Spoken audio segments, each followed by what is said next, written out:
How's it going, everyone? This is cloudchief, and in today's video, I'm covering the process you have to go through to get Idris. In my opinion, Idris and the Rune Fencer weapon are the easiest ultimate weapons to make. However, you need to be legend in all the coalitions, which takes close to 6 months to do from starting point to end point, just because you have to wait on timers for tags to even be able to do all the coalition assignments.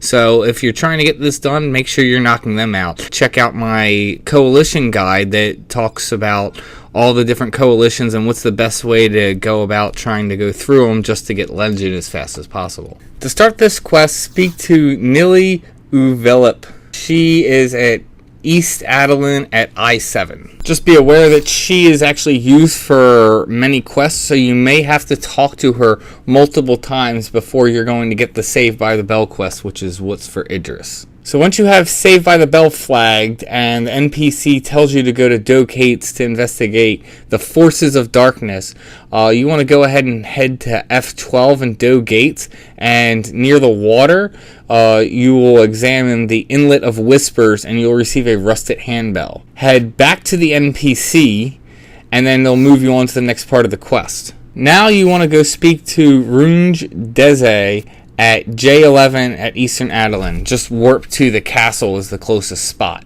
After talking to her, you have basically flagged the point where you're now going to start, putting items into the NPC. There is a Leafkin NPC right next to Rouge that's called Geosuk, and basically this is where you're going to be turning in all the items. So go ahead at this point and trade 100 HP Bale to Geosuk. Then you'll actually get the key item, the Emblazoned Handbell. Go back to Nili at I-7 and speak to her, and then she'll tell you to travel to Dogates, and you're going to want to go to H7 and examine the Water of Whispers, and this is going to enter you into a BCNM fight. This fight is actually a one-on-one fight. You can't have anyone come and join you, and you also can't summon any trust for this fight.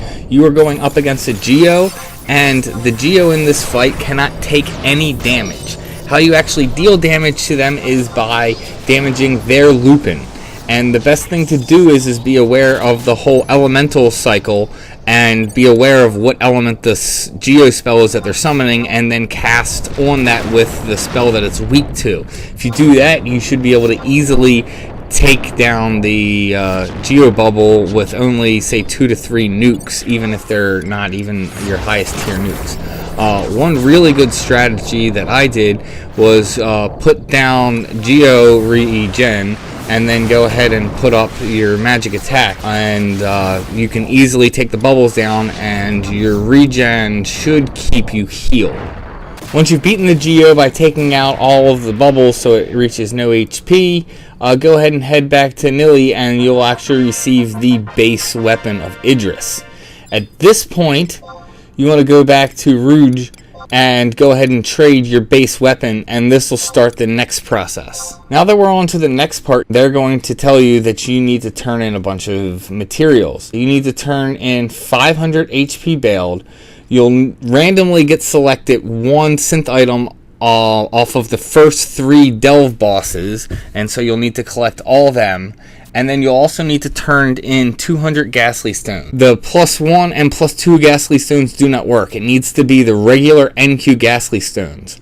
Luckily enough, you can go to West Adeline, I-10, and talk to Henri Dole, and you can actually turn in obsidian fragments for the actual stones. So you can literally turn in copper slips and get all the stones. Just be careful that if you're doing this, that you're not overcapping on obsidian fragments from copper slips, so you're not throwing any away. Also be aware you could talk to Rouge at any time and click view materials, and they'll tell you exactly how much you need and what you have turned in, so you don't need to remember, since some of the items are random. Once you've turned in all the items, go ahead and head to Dogates and trade your wand to E10 at the Ergon Locus.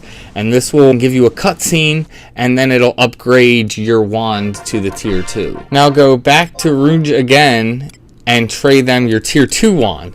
This will kick off the next phase, where now you need 2,500 HP bailed. You'll need one of the synthesis items off the last 3 delve bosses, and you'll need 200 Vertigus stones. And you can get them the same way you could get the ghastly stones. It does cost 100 obsidian fragments as opposed to 50 before, but it's still well worth it.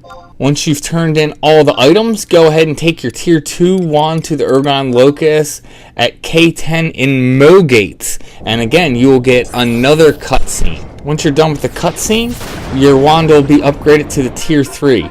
Go ahead and go back to Rouge again and trade your tier 3 to start the final process. Once you're on the final process, you need to turn in 9,999 HP bailed, 200 whaling stones, and these stones cost 200 obsidian fragments. And then you also need a pristine Jaegerite crystal, which you get for 2,500,000 plasm that you get from Delve. Once you've turned in all of these items, go ahead and head to Cygate K11 and trade your wand to the Ergon Locus, and congratulations, you now have an Idris. So Idris can be upgraded by Obero to the Afterglow version by trading, 10,000 Betsu, but that only really upgrades the damage and makes it Afterglow. In my opinion, I don't really think it's worth the money and time.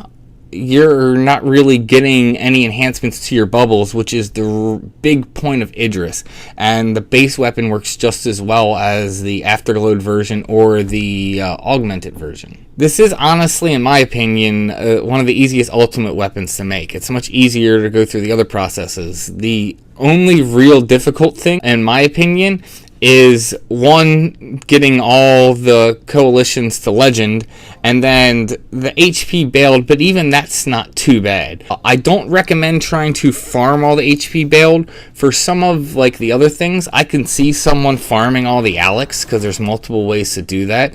And I can see someone farming all the Dynamis currency to say do a relic, or even farm all the heavy metal plates and stuff like that, although that's starting to stretch it.